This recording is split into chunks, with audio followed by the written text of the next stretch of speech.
In 1948, I concluded that the people of this country didn't appreciate this third sector we have that de Tocqueville talked about so much in his history. He said that the most unusual thing about our country was that as people faced problems, they didn't turn first to government. They turned first to their fellow citizens, and they organized some association or voluntary means of dealing with the problem.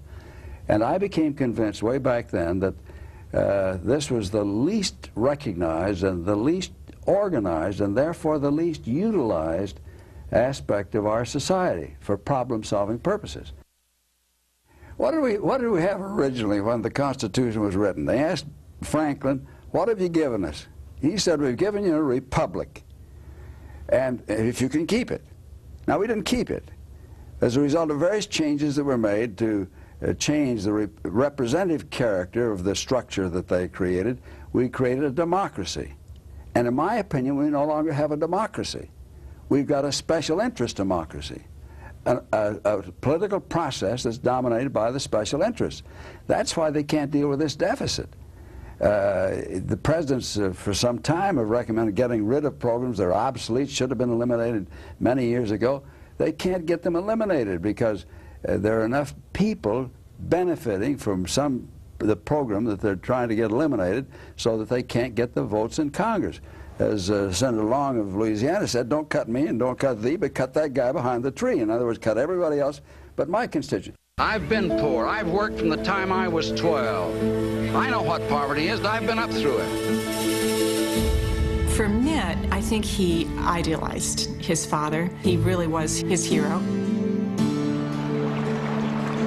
In the summer, my dad used to pack up our family and take us to the great national parks. It was during those trips that I fell in love with America.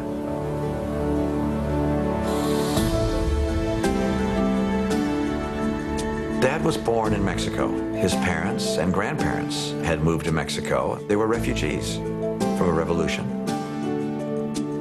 I remember Anne asking my dad, "What was the most meaningful accomplishment of your life?" And without hesitation, he said, "The greatest accomplishment of my life is having raised you 4 kids." Like me, he fell in love young.